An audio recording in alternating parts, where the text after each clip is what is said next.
team not by how good they currently are, but by the strength of their future. First, I'm gonna have to start off with the Bucks. I think looking at this team, easy A. Young, prime, star, good supporting cast. I think he's gonna be there to stay for a long time. Things are looking good in that city, man. Moving on to the Nets. I'm gonna have to give this one a close between B and C. Not exactly sure which one might be better. We'll have to see as more teams get on here. But I think for now I'm gonna lean B. You know, they made the trade when they did. Got some good assets out of Kyrie and KD. And this Mikal Bridges there has been looking pretty good. I don't think it's perfect, but definitely not bad for them. After that, the Knicks. They've been good this year.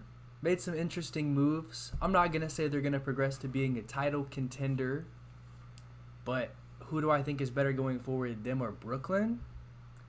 Probably them. I don't think they're as promising as the Bucks because the Bucks are going to go on to compete for titles, but maybe the same tier. We'll see as we keep going. The Raptors now. As a fan of this franchise, I hate to say that I don't really feel like they have a set direction.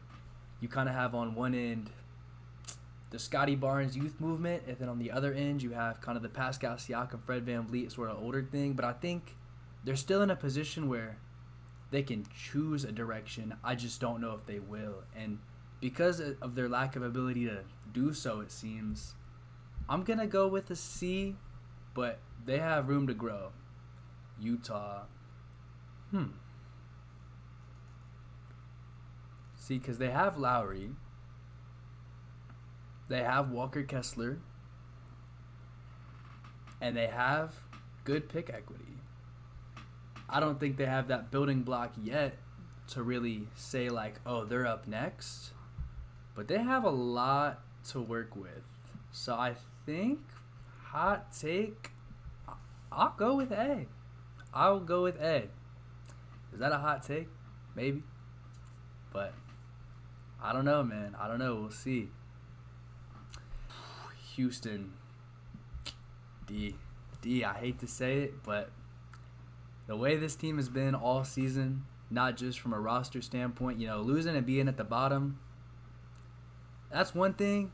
But if you have the direction to kind of get better and you could see, oh, things are really progressing and going in a direction where they'll get better, that would be one thing. But the way this team is now, with kind of just the nightmarish sort of situation and it looking like kind of a dumpster fire, the only thing keeping them out of F is the fact that they might get Wemby. Otherwise, everything I've seen around this franchise, it just doesn't seem like they're going to improve. You don't see that classic, oh, it's a young team that's clearly developing. It doesn't really seem like they're developing all that much. There's been a couple bright spots this season, but overall, not too high on them. Pelicans. I think Pelicans is an A. I'll give the Pelicans an A based on the fact that they have everything they need around Zion. They've built a great roster. They've looked really competitive, and they've looked really good, almost like a 1 seed, 2 seed level team at times when Zion was playing with them. And they're still capable of being a playoff team even when he's not there. The only thing keeping them out of S and really having like a top future is the fact that we don't know that if Zion will ever be consistently healthy. If he was able to do that, this team has so many good young pieces. They've got some veteran pieces around as well. I feel like they have a really good balance, good coaching. They have all the tools and all the pieces you need. It's just his health that kind of holds them back. But I'm going to give him like one more season because, you know, guys like Embiid took a couple years to come around health-wise, and we see that the Sixers are doing pretty well for themselves right now. So maybe we'll see something similar there. Otherwise, not so sure. Lakers. I'll go C. And I think the reason I'm going to have to go C is just because you're looking at the future, and it's like, you know, the Lakers just bought in, kind of turned their roster around. But at the end of the day, LeBron is still in year 20. AD is in his prime. And that question mark will always linger over his head. And it's just like, this isn't a team that I really see ascending. They're good now, but I don't know if you can make that last, and I don't know if you can say 5 years from now this team will be great. They're able to contend right now. and really make a push, especially late in this season where they've been a lot better than they were in the first half. But talking about specifically their future, I just don't think they rank as high. Chicago Bulls, man, I'm sorry. I'm sorry to say it. Some people call me the Purgatory Professor, and the Chicago Bulls, they might be getting close to purgatory territory, man. You know, they've got DeMar DeRozan, they've got Vucevic, they've got LaVine, they've got their pieces, and they're still just not good. I don't know if they can really move off those guys very effectively and set up a really effective rebuild. You got a couple young pieces on the roster, and bringing in Pat Bev salvaged things a little bit, but overall on the macro scale, it just seems like this team for years and years and years now has just kind of been either mid or bad. They had like half a season where they were really good last year, but besides that, it's just, I hate a team that's just perennially in the middle. They're never good enough to compete, and they're never bad enough to really get a good rebuild started. Minnesota's a D. Minnesota's a D, and I hate to say it, but they just gave up too much to get Rudy. Just way too much. If it would have been like just a couple picks, maybe a player or two, you know, for what they got back, that might have been a little bit more equivalent. I know Rudy Gobert looked like a more high-value asset, and what he contributed to Utah, kind of carrying that defense from not having very many good defensive pieces to being like a year in, year out top 3 defense. He hasn't had that same impact this year. They gave up so much, kind of mortgaged most of their future, and they're still like a play-in team, right around 500. You know, we don't know what the fit's going to be with Gobert, Cat, and Ant. It's just they haven't looked great when they're all 3 playing together. The best stretches they've had this season is when one of them's out, most importantly Cat, who's missed almost the entire season. It's not looking good, man, and given the fact that they've already given up like all their assets and they bought in so hard to get Gobert, it's like I don't know where you go besides getting off of Cat, which if it's getting rid of the franchise guy or one of the 2 franchise guys, like I can't be too high on that. Portland is another team in a weird spot, and I think that I'm going to give them a C, right around where the Raptors are. I'll put the Raptors a little bit higher because it is a little bit similar of like there's Dame in the older timeline, and then there's like Anthony Simons and Shaedon Sharpe in the younger timeline. I think the fact that the Raptors are able to be better now and can make it work a little bit better and kind of have more agency in choosing which direction to go makes their future a bit brighter. For the Trailblazers, it's more about committing to that rebuild. I think they have a lot of really exciting pieces if they did decide to trade Dame, and especially the package they would get for him would put them in a great position moving forward and being just a young, upcoming, exciting team to look forward to watching grow. Denver, I'll give Denver a high B.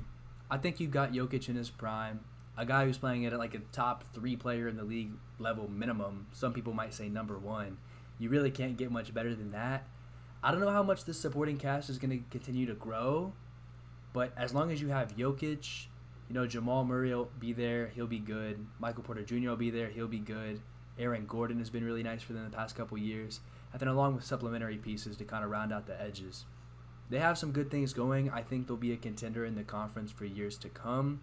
I don't know if they'll be able to get over that hump, but as long as you're in a position to compete, that's really all you need. OKC, S. OKC is a S. This year they'll be in the lottery one more time, get one more solid pick. After that, you get Chet back. You run it back with the same roster of J-Dub, who's been one of the best rookies this season, Shea, who broke out an average like 30, and just a multitude of young supplementary pieces all around this roster. I like the direction they've gone in all season. You know, I wish they could have made that playoff push, but it just didn't seem to happen this year. And honestly, I think that's okay because it's a team that didn't really need it. I don't think most people expected them to be this good this fast. So the fact that they're already here, really impressive, man. I got to put them at the top of the list because there's just so much potential and they're already starting to win games. Right up there with them is Memphis. I think Memphis is in a great position. They just have so many depth pieces. You know, they have a great defensive piece in Jared, who's only improved on offense as the season's gone on. Desmond Bane's ascension has been really fun to watch. And then, of course, Ja Morant is the star leading this team. You got those 3 guys, and then just This roster, top to bottom, coaching, the systems they run, the ability to win no matter who's in or who's out of the lineup, so much has just gone right with this team in the past couple years. And while people might still say they're like a year away or so, still a bit too young, still maybe missing a couple things, I think with off-season moves and just with a bit more development, they'll be right there at the top to compete. So, I mean, there's not really much I can criticize. I think they've done a great job with everything they've been doing over the past couple years, transitioning from that grit and grind Mike Conley, Marc Gasol era to get to where they are today. The Dallas Mavericks. That's not a hot topic right now, and I feel like I almost want to go D, but I'm going to be safe and I'm going to put them in C. I think things look really bad right now. Since the Kyrie trade, their defense is just kind of non-existent. They gave up a lot of pieces they probably shouldn't have, but I do think that they can build a solid roster around Kyrie and Luka. I think that'll be a duo that some other guys around the league might want to play with, and especially guys who can contribute on defense. They might say, hey, I'll come to this team and I'll be so impactful. I'll get a lot of attention for that, maybe make more money on my next contract. Or it's just guys who see, hey, I'm going to fit here. I'm going to be able to play games and win games if I come in and do what I do. So I think there's potential there for them to really turn it around and build. Having 2 stars is always a great place to be, especially when one of those stars is as young as Luka. There's just not really a lot of places to go wrong there. But things have looked really bad recently, so I do have to hold that against them. I don't know how much flexibility they're going to have to kind of turn this roster around. But I just think when you have guys of that caliber, there has to be some sort of way to salvage it. I'll give San Antonio a B. I think, being a bottom team in the league, you have that good chance to get a high pick. They might get Wemby on the roster. And they've done some good things with player development. Keldon Johnson's been good. Devin Vassell. Got guys in like Jeremy Sohan this season that have been good. Malachi Branham shown flashes of what he can be. There's a lot of talent to look at. You've got Greg Popovich still coaching, who's the greatest coach of all time. So, he's going to come in and definitely show them some good things to build good habits and make them a better team as time progresses. But I don't feel like they have that guy yet who's like, hey, he's our building block, and he's going to be the guy that kind of leads us back to success. So I'm not going to say that they're all the way there yet, especially even saying that Utah's a bit higher than them. Utah got all those picks from the Gobert trade and just have a bit more assets right now. And, Lowry's been great, and then Walker Kessler has been great for them. I don't feel like San Antonio has that same level of, even guys that are that good right now. So a bit lower, but I think they could be on that Jazz tier and even higher very soon if they were to land a Wemby-level player. Phoenix has to be an A. I really want to put them in S, but you just see, Chris Paul is an aging point guard. Ayton's sometimes kind of inconsistent. And then Kevin Durant's kind of health issues with us not knowing if he's going to be playing or not. It seems like every year he has some sort of stretch that he misses. I can't exactly put them in S, but this team looks stacked. At least for now, this team looks stacked. And it's more about the near future than the far future with them. Just looking at hey, the next year, 2, maybe 3, as long as you have Devin Booker and Kevin Durant on this roster, I think you're competing at the highest level. And so as far as the near future goes, they're literally at the top. I think they're one of the top 3 contenders in the league. Versus a team like the Lakers, who it's yeah, they look really good and they might be able to contend, but I don't know how long it's going to last past this season, and they're just not as good as Phoenix is. Phoenix has been playing some of the best ball in the league since they got KD. Kevin Durant's won 19 of his last 20 games at the time of recording. The man just does not lose games. And so having him on your roster, I mean, you're stacked. They bought in, and it looks like it's working to the best of their ability. Only thing holding them back is youth and just some of their core pieces and supplementary pieces. They might leave. Things might happen. Chris Paul might continue to decline. A couple things that are just not perfect, but top of A, they're looking great. Gonna have to give the Clippers a C, a low C, and I almost want to go D because it just seems like the Clippers curse is never gonna end. This injury stuff, whether it be Kawhi missing time, obviously missed that whole last season, got injured when they made the conference finals, so he didn't play at all in that series. I think, Paul George going down right before this playoffs is supposed to start. Hopefully he comes back soon. But it just seems like there's all this inconsistency of who's in and who's out in this entire era. And all the pieces they have around those two guys are kind of older. As you go into the future, it's like you need to get it done now. And because of these injuries, it doesn't seem like they can get it done now. If Paul George comes back and he looks completely like himself and they're able to make a run, that's one thing. But the fact that this team is bought in so heavily and still isn't even like a home court advantage level team, it doesn't look great. And I don't know how much room they have to get better because they've really just continued to buy and buy and buy. And they've had stretches where they look really good, but they've also had stretches where they don't. And I can't really see that inconsistency and say, hey, yeah, this team is going to be great not only now, but moving forward as well. It feels like if they don't get it done now in year 4 of Kawhi and PG, will they ever? And that's a scary thought. And when you have that much fear, I don't think you can rank their future that highly. Golden State Warriors. I think we got to go B. I think looking at the Warriors, Steph Curry has a game that'll age well. He doesn't play super physical. He hasn't really been... I know he's missed some time, but he's not the most injuries are going to start to kill this guy and really take him out. Klay seemed to bounce back well. He might have a couple more years left in the tank. Not really sure how Draymond will age over the next couple of years, but hopefully they can find somebody to kind of fill in that role because their front office is usually pretty good at acquiring talent. And then looking at the younger side, they've still got Kuminga who's shown flashes. Poole is still very young, even as important as he's become to this team. And then Wiggins is probably in his prime right now, if anything. So with all of that, it feels like they have a good mix of older guys who don't seem to be going away, and then young guys who can kind of step up and take that position, some of which are contributing now at a high level. So they have a good mix of things there. And I think at least next 2-3 years they'll continue to compete really well. I don't know what was going on with them on the road this year, but at least the home version of the Warriors, if they can make that just half of that what they are on the road as well, this team will continue to look really good for years to come. Detroit has an A future. When it comes to this roster, they've just taken so many flyers on random guys. And some of them have really contributed in big ways. And that only adds to the main piece of this puzzle, which is getting guys in like Cade, like Jaden Ivey, like whoever they get in this upcoming draft who will be a top prospect. They've added these core pieces along with having kind of the secondary role player guys at the same time. It's not like they don't have to go out and really search for that. They're already going to have a lot of that on the roster as they start next year. They were really bad this year. Cade missed almost the entire season, but they weren't great when he was there either. But I think he's a guy who will come back next year and really show out. He'll look really good. That's a prediction. And the rest of the team will continue to grow around him. I think they've just done so much to acquire talent in the past couple years. I thought this year they were going to make a solid run, get better as the season went on. That didn't happen due to injuries.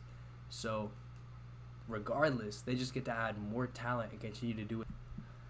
Sacramento's got to get an honorary S. It might be a bit jumping the gun. You might say, oh, it's not like superstar players. They're not competing as much as possible. For their standards, Sacramento has done everything right. Fox is their guy. They bought in to get Sabonis. They become a top team in the West. It's only their first time making it, but they're already like a 3 seed level team. The role player guys have been really showing out, playing well, and they've established themselves as a team to look out for going forward. They've done wonders bringing in Mike Brown to really turn around and revitalize this team. It's just, there's so much positives to look at. Their 1 year turnaround has just been so incredible. I have to respect that. I have to say, wow, for being widely panned from the Halliburton trade a year ago to being where they are now, I've put trust in this front office, and while it's I don't think they're going to win a championship this year, I think this team is building something special, and they can really continue to be a force in the West for years to come. Cleveland gets an S as well. Cleveland gets an S. They brought in Donovan Mitchell over the summer to already add to what they had in Darius Garland, Jared Allen, Evan Mobley, 2 guys that were all-stars a year ago. And then the guy who many people think should have been Rookie of the Year and was definitely one of the top 2 rookies.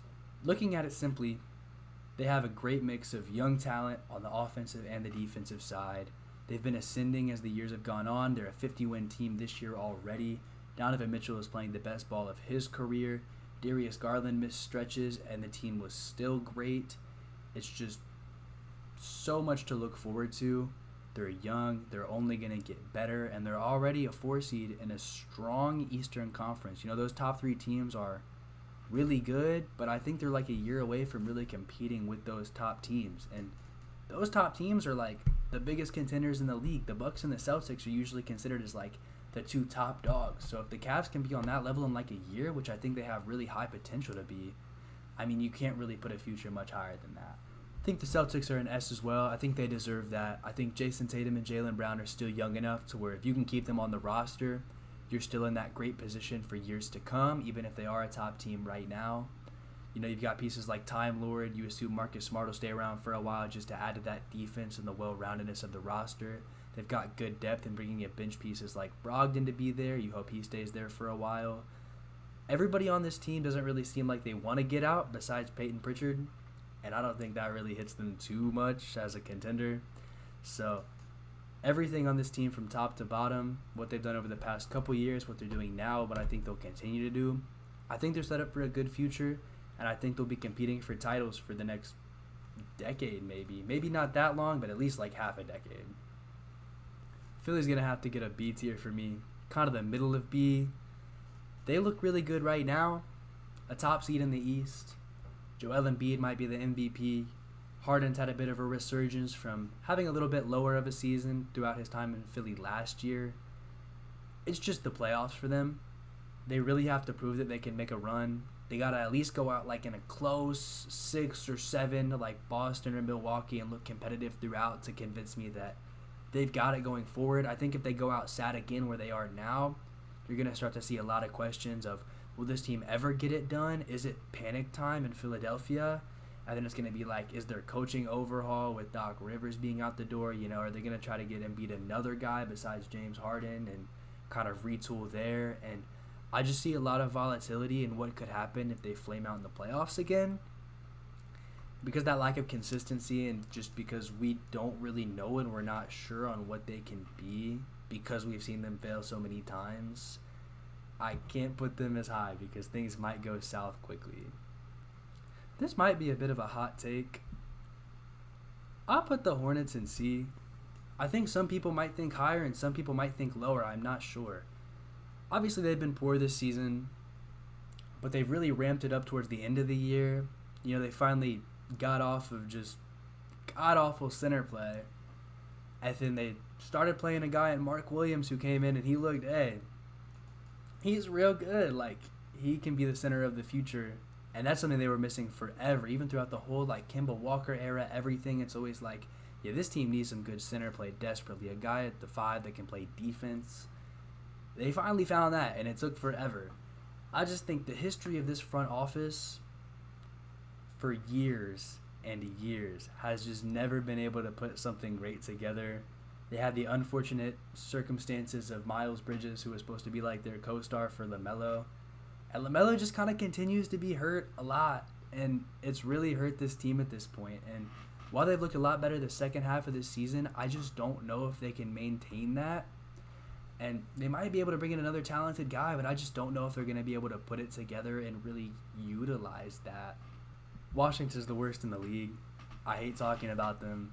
If you've seen me on my joint podcast, 3 Point Weekly, we just hate talking about this franchise. They gave a guy who we argue might be around like top 30 range in the league $50 million in a no-trade clause.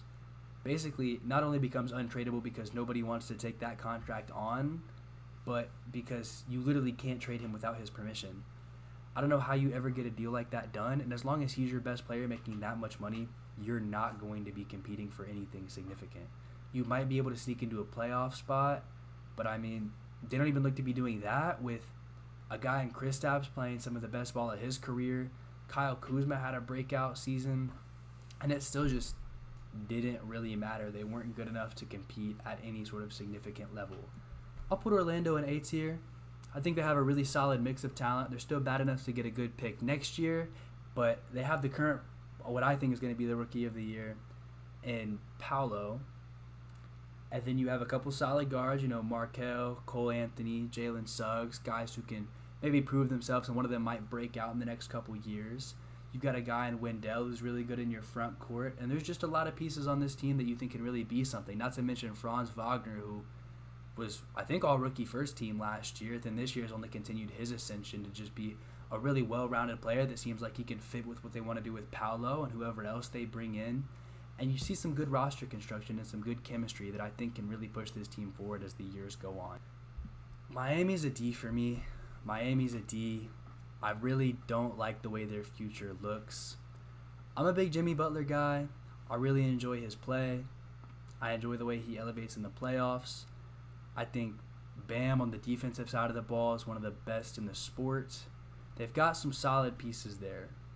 But this wing thing is just not something you like to see. Very low depth. Their guard rotation still isn't great. They always find those guys that are undrafted and they're like, hey, you can come in and be something, and whether that lasts or not, sometimes it does. Sometimes you get Duncan Robinson who doesn't. But it's speaking of Duncan, they gave him $90 million over the next couple years, and he can't even find his way, especially into a playoff rotation. Luckily they don't have too much left of Kyle Lowry because his contract is way too much for what he's providing you. And then, Bam for years has been, oh yeah, I'm going to take this many shots this year and really ascend on the offensive side, and then we just don't see it. And I don't really know how this team gets better, because with the pieces you have, you're always going to be good enough to get into the playoffs, and you might even make a run once you get there, but it's not really enough to get them over the hump and compete for a title. So they're probably just going to be stuck where they are for a while. I don't know how long. I don't know how long until Pat Riley and them decide that they want to make a change. But I don't see this team even getting back to where they were in 2020 or even where they were a year ago, making it to the conference finals. I think they just kind of are where they are, and it's really only down from here because other teams are getting better. And right there with them in D might be Atlanta. I think Atlanta is a little bit better. Future-wise, of course, obviously Miami is a little bit better of a team currently. But the Hawks have just been so average. And they were kind of average before. And then they bought in. They got DeJounte to put next to Trey. And it was still just okay. They made a coaching change. Take of that what you will. Maybe it's a good thing. But a mid-season coaching change, you couldn't even wait till the off-season. That doesn't really show great things. Quinn Snyder can probably improve things a little bit. But it's just this team makes roster changes. They do whatever they can, and they're still just And now they kind of have the roster they're going to have. And I hope this team didn't peak just super early in 2021, getting to the conference finals. But this team just always is now in that 8 seed range. And the fact that they made their big trade for a secondary guy and they're still kind of in that same spot, where do you go from there? If you're just going to be stuck around this 8 seed range, what are you even really doing? I don't know if I can really look at that and really feel too good about it. I mean, at least some of the teams above them, the Hornets, I know they'll get some really good talent. I know, the Raptors and the Blazers, they can pick a direction. At least, I'm more confident on Luka and Kyrie bouncing back than Trey and DeJounte. The Clippers, at least for now, while they have Kawhi and PG on the roster, will always be competitive. I don't really see the Hawks at that same level. I don't see a world where they jump to contender status anytime soon. I hope they prove me wrong. I really enjoyed DeJounte Murray on the Spurs. I think Trae Young's had some really fun moments. His rivalry with the Knicks was really fun to watch. So exciting things from them that I've seen in the past couple years. I want to see more of that because they're cool. And they kind of embraced that villain role for a second, and I always love that in the NBA. But they just aren't really showing me that they can replicate that success anymore. That brings us to our final team, last but not least, the Pacers, who I think have carved out a really good spot for themselves on this list. I'll put them right next to Orlando. I think similar circumstances, except the Pacers might be a little bit more advanced in terms of their rebuild. But as far as what their ceiling can be, I think the Magic's might be a little bit higher in what they can end up doing. The Pacers look good. They looked really good, especially when they had Tyrese in the lineup. You know, they were a playoff team, and then he went out and they fell really quickly. I don't really like the way that looks. I know losing a star player is never good, but falling off that hard and being so reliant on one guy isn't great. But, you know, as other guys develop, as they add more talent in the years to come, because they're not going to make the playoffs this year, so they'll get another lottery pick. Hopefully that can be somebody who's a big contributor. And then as they just get older, I think they'll be able to just right the ship a little bit more, and you assume Tyrese doesn't miss half the season that time. So they have a good future. I think they'll be back in the playoff mix next year, and they'll only continue to improve because, I mean, Tyrese is like a second, third year guy. He's so young. You can just continue to build around him, and he'll lead you places. He'll lead you great places. With all that being said, if you agree, let me know. If you disagree, let me know. Leave a like, comment, subscribe, if you will. This is my YouTube debut. Thank you for watching.